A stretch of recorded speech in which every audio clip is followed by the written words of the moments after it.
17 days before my brother's Maui wedding, I discovered my parents had no plane tickets, hotel room, or airport transfer. The travel agent confirmed they'd been deliberately removed. When I confronted Kendra, she texted, "Gavin and I discussed it. If they want to go, they can swim there. LOL. I replied, "Okay. Understood." 2 days later, she boarded her flight to Hawaii, believing everything was under control. While she was in the air, Gavin called Dad about the doctor who supposedly banned him from flying.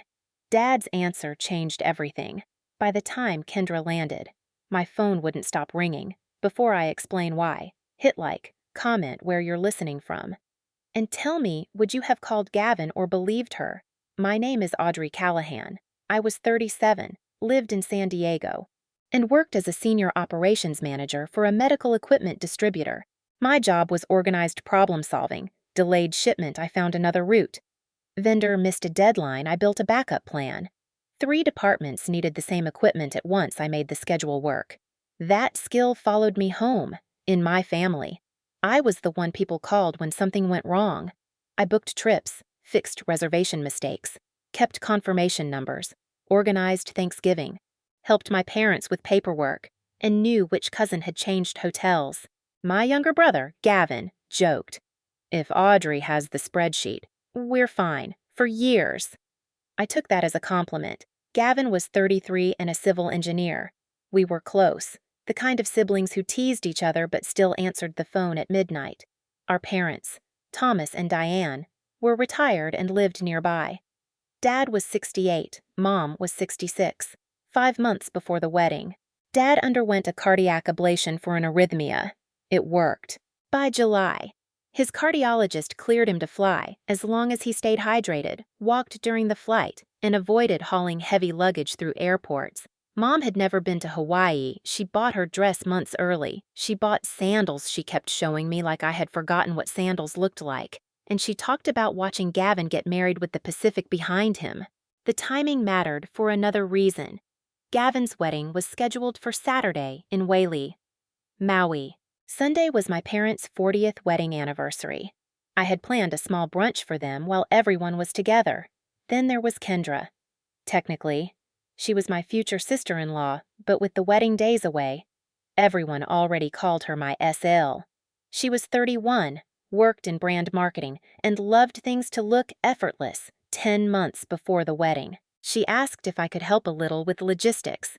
That became travel spreadsheets, shuttle assignments, dietary lists, vendor contacts, welcome bags, seating changes, and backup plans. By the end, I had donated over 150 hours. I did it because Gavin was my brother. I had no idea that while I was making sure every guest reached Hawaii, someone had quietly decided our parents would not. Kendra's mother, Marjorie, had offered to cover airfare and 4 hotel nights for immediate family on both sides. That arrangement was in writing months before the wedding. My parents never bought their own flights because they had been told the group travel agency would issue everything once the final passenger list was locked. The agency was Pacific Crest Travel. Their coordinator, Nina Patel, had been dealing with me for months because I was the person collecting legal names, birth dates, seat preferences, and arrival information. I never controlled payment. Kendra and Marjorie did. 17 days before the wedding, Nina sent the final travel packet. I opened it at lunch and started checking names against my spreadsheet. Dean Whitlock, Marjorie Whitlock, Gavin, Kendra, me.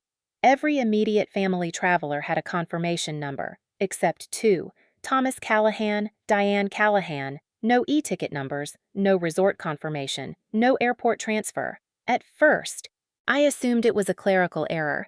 I emailed Nina, "I think my parents are missing from the packet."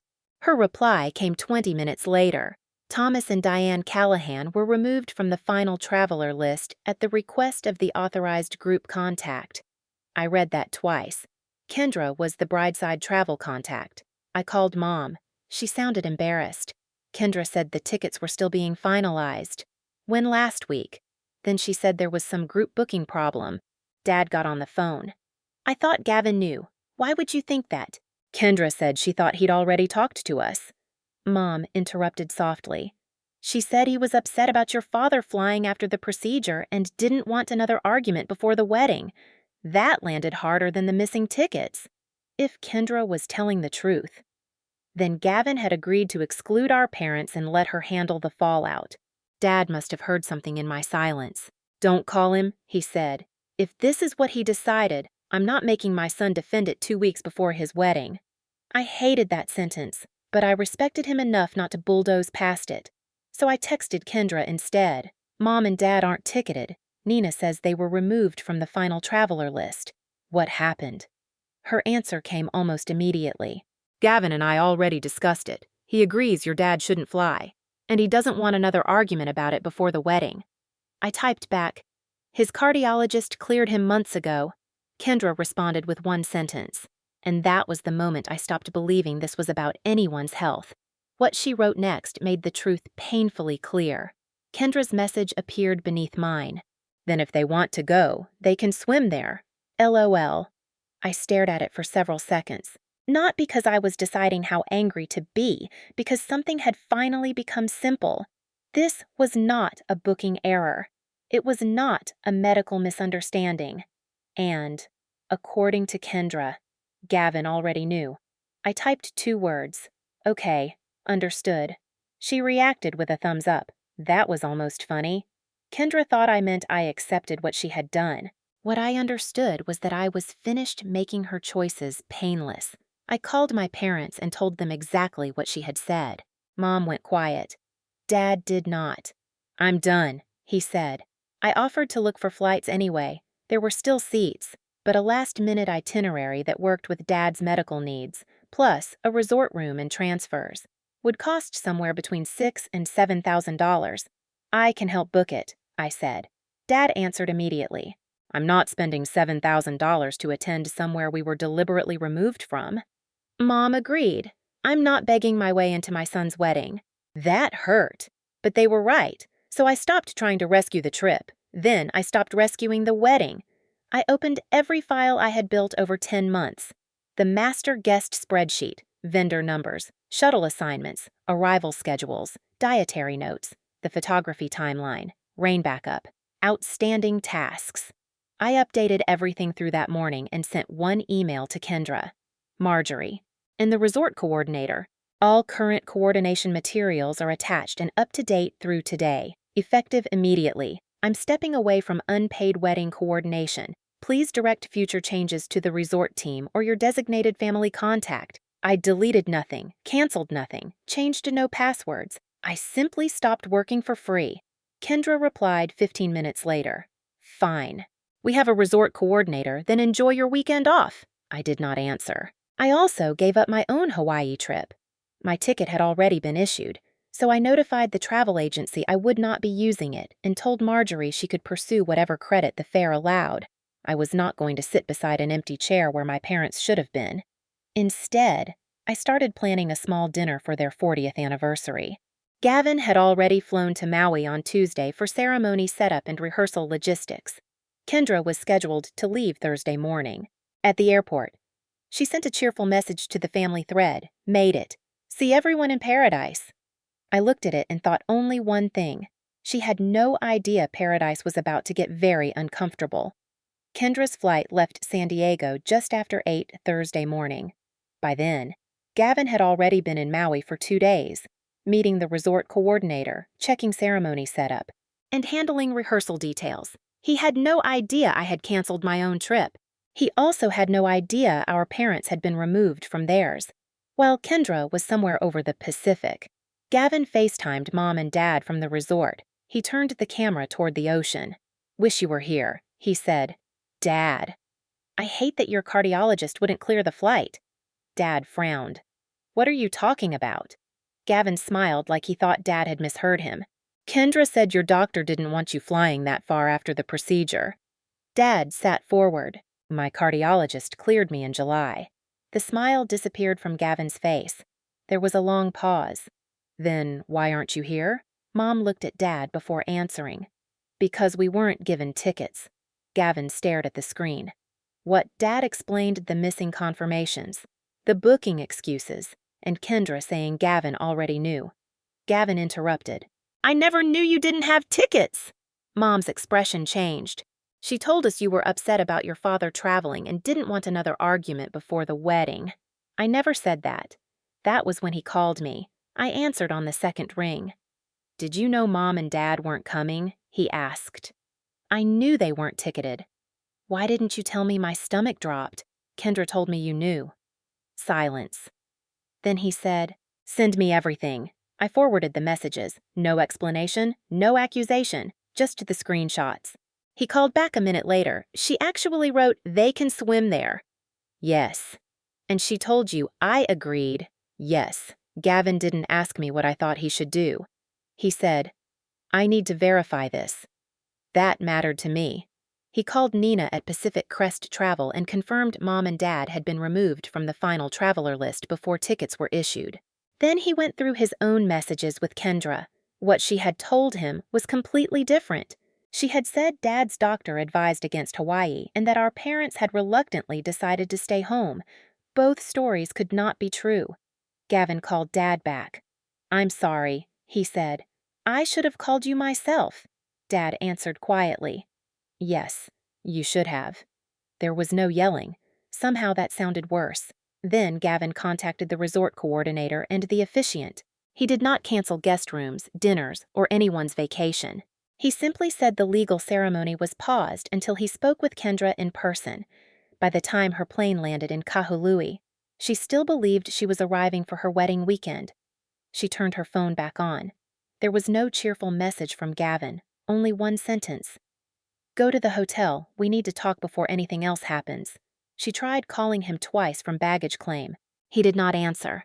For the first time, Kendra realized something had changed while she was in the air. She still had no idea how much had changed.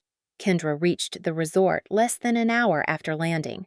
Gavin was waiting in a quiet conference room off the lobby. No parents, no bridesmaids, no audience. Just the two of them and the screenshot I had sent. He placed his phone on the table. Did you write this? Kendra looked down. Her expression changed. That was a joke. Gavin did not raise his voice. What part, the swim comment? Was removing my parents from the travel list a joke? She looked away. Your dad just had a heart procedure. He was cleared to fly. I was trying to keep him safe. Then, why did you tell me his cardiologist said no? Kendra hesitated. That was enough. Gavin kept going. Why did you tell my parents I knew they had been removed? I was trying to manage everything. By lying to everyone, the wedding was already over budget. Your dad might have gotten tired. Your mom would have wanted more family time. You would have argued with me about all of it. Gavin stared at her. So you knew I would say no. Kendra crossed her arms. I knew you would make it emotional. They're my parents. It was 2 tickets. Gavin's face went completely still. No, it was my mother and father. Kendra tried another angle. We can still fix this. We can get them on a flight tomorrow. That is not the point. I was protecting the weekend.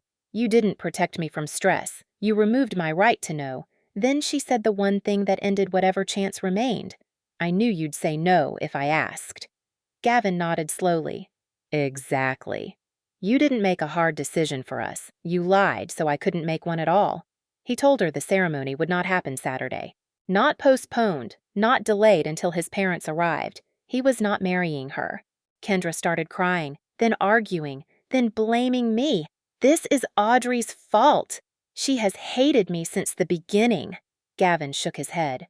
Audrey sent me your words after I asked what happened. Kendra called me before she even left the room. I did not answer. Then again, and again. By the time I checked my phone, I had 18 missed calls, 9 texts, and 3 voicemails. Tell him it was a misunderstanding. You know I was joking. He is throwing away everything over one message. Then, in capital letters, fix this. I finally replied once. I spent 10 months fixing logistics for you. I can't fix what you said when you thought Gavin would never hear it. Her answer came immediately. You ruined my wedding. I typed back I sent my brother your own words. If your wedding couldn't survive that. I wasn't the problem. Then I stopped responding. Marjorie called next. You could have handled this privately. I did. I sent the message privately to my brother. Thousands of dollars are gone. That is something Gavin and Kendra need to discuss. The resort did not collapse because the ceremony was canceled. Guests still had rooms. Meals had already been paid for. Some people stayed and treated the weekend like a vacation. Gavin remained long enough to settle immediate arrangements, separate belongings, and change his return flight. Then he called our parents himself. He did not ask them to forgive Kendra. He did not ask them to forgive him. He only said, "I'm coming home." He changed his flight so he could make their anniversary dinner on Sunday. And for the first time since this started, I realized the person who had spent years fixing everything was not the person who needed to fix this. Sunday evening, I reserved a private room at an Italian restaurant my parents had loved since early in their marriage. There were 16 of us. No ocean view, no floral arch, no destination wedding schedule. Just family, old friends, pasta, and a cake that said 40 years. Dad looked healthier than he had in months. Mom wore the dress she bought for Hawaii. She told me it deserved a better memory. Gavin arrived late Sunday. His flight had landed that afternoon, and he came straight from home after showering and changing. The room went quiet when he walked in. He did not make a speech. He went directly to Mom and Dad. "I should have called you myself." Mom hugged him. Dad studied him for a moment. "Next time. Ask." Gavin nodded. "I will." That was all Dad needed to say. Later, after dinner, Gavin found me near the coat rack. "Why didn't you tell me when you found out? Because Kendra told me you knew." He looked down. "I hate that you believed I would do that." "So did I." He flinched, but I was not trying to hurt him. It was simply true. Gavin admitted he had let Kendra handle too much of the wedding without checking decisions that involved his own family. He had trusted delegation when he should have used a phone. I understood that mistake better than he expected. For years, I had made myself the opposite problem. I checked everything, fixed everything, prevented every awkward conversation before other adults had to have it. That night, I decided I was finished doing that too. Kendra and Gavin did not reconcile.